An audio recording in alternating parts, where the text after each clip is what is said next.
Peter Jackson's King Kong is an oddity in many different ways. It's a licensed movie tie-in, something that was extremely common in 2005, but it's also a game forced into a role as one of Microsoft's flagship Xbox 360 launch titles, while simultaneously being a game that doesn't make any safe choices whatsoever outside of being based on a movie with a huge budget. And it's placed at a point in history where a lot of things about video games were changing and had the potential to change. For a game that seems so horribly unimportant, so inconsequential at first glance, it nevertheless lies at the intersection of the trends of the past generation and those of the generation to come. But what was the movie they're basing this game on? To be completely honest, until I went back and watched it for the purposes of this video, Peter Jackson's King Kong, the movie, was something I remembered far less than the tie-in game.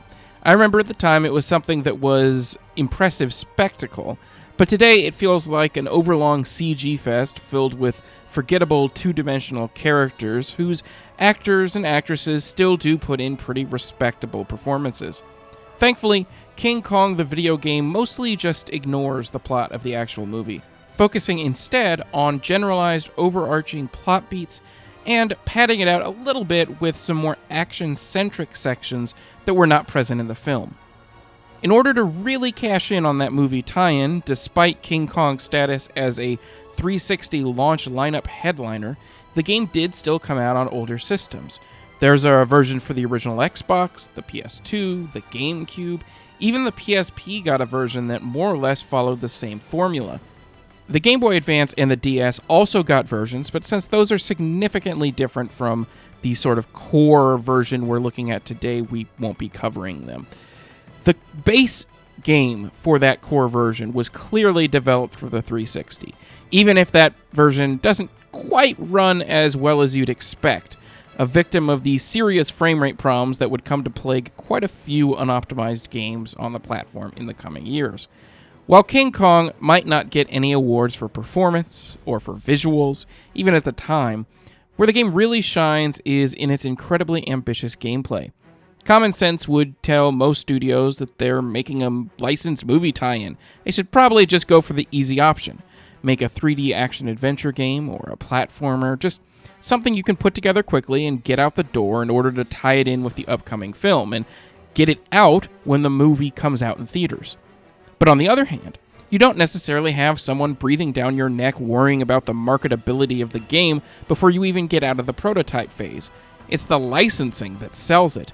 And so the developers of King Kong decided to take advantage of their relative freedom. Ultimately, King Kong is basically two different games.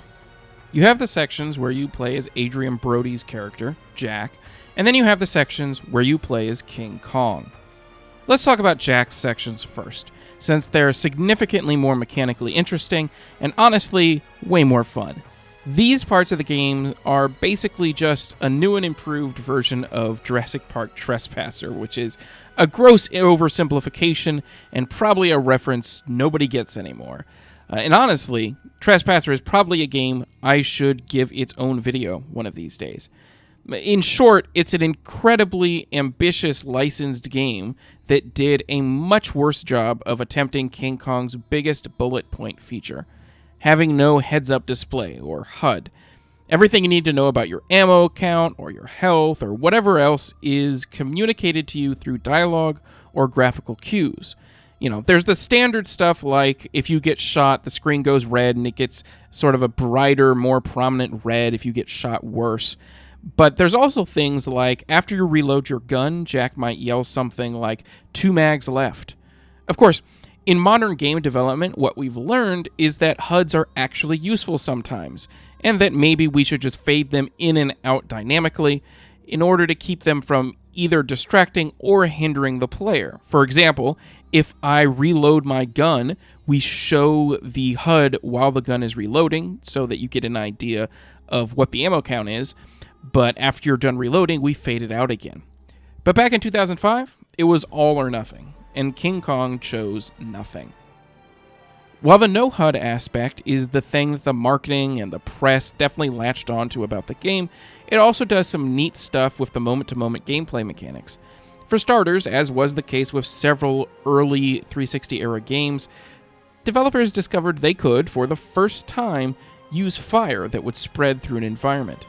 While King Kong doesn't take it nearly as far as some later games would, you can use it to clear paths, scare away monsters, and even kill enemies.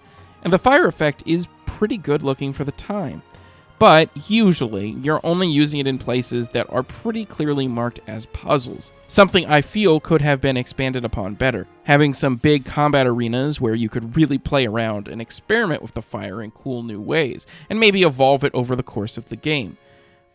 There's also something the game's achievements refer to as the food chain. Basically, every creature in the game is part of a food chain, and you can use different types of creatures to lure them away. For example, if you spear a grub, then throw it on the ground, another creature might come to eat it.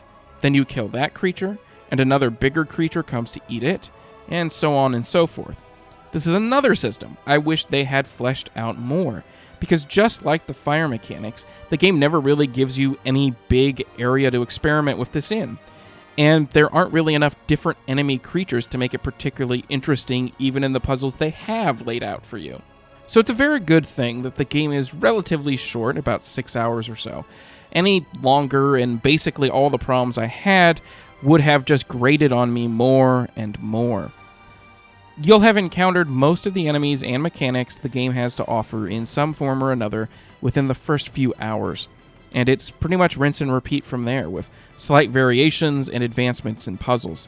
But cutting it off where they did prevents anything from becoming too horribly annoying. However, we still have to talk about the second type of gameplay sections that make up this game, the Kong segments. These are basically exactly what you'd expect from a licensed King Kong game. It just becomes a third-person brawler where you're playing as Kong and beating up on different animals. There's some neat set pieces, and there's a few cool moments where you transfer directly from Jack to Kong within the same scene, but generally speaking, I found the Kong sections the weakest and least interesting part of the game by far. Like, this was the game that they would have made if they had decided to just make a boring licensed tie-in movie game. Still, I think they made the right calls while developing this game. It's clear that a lot of the budget went to developing innovative and cool new mechanics rather than trying to make a longer, more traditional game. If it had just been Kong sections, but with somewhat better brawler mechanics and more enemy variety, there's no way I'd still be talking about this. But since they went for something interesting and new, they managed to create something that still manages to resonate. As such, I do think that people should check this game out. It's fascinating, and the Jack sections can still be quite a bit of fun at the best of times, though they certainly have their bad moments. But what's the best way to go about doing that? That question's a little bit tricky. The 360 game, which I played on an actual Xbox 360 for the footage here, runs like absolute garbage compared to some of the other options that exist. I'd recommend doing one of two things to experience the game better.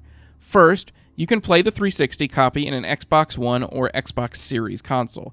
This improves the frame rate dramatically and makes the game one that's far easier to stomach. However, likely because of licensing issues across the board when it comes to both the movie itself as well as the likenesses of the actors in it, King Kong is not purchasable on the Xbox Live Marketplace as of recording.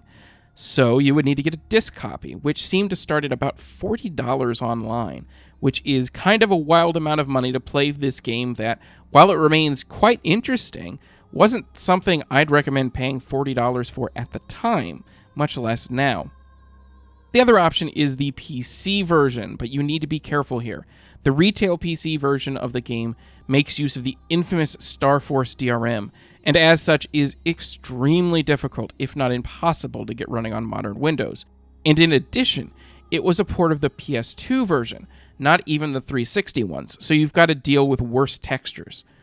The digital version, however, also known as the Gamers Edition or the High-Res Edition, is an improved 360 port that runs on modern systems far more easily, though it is still a little bit crash-prone.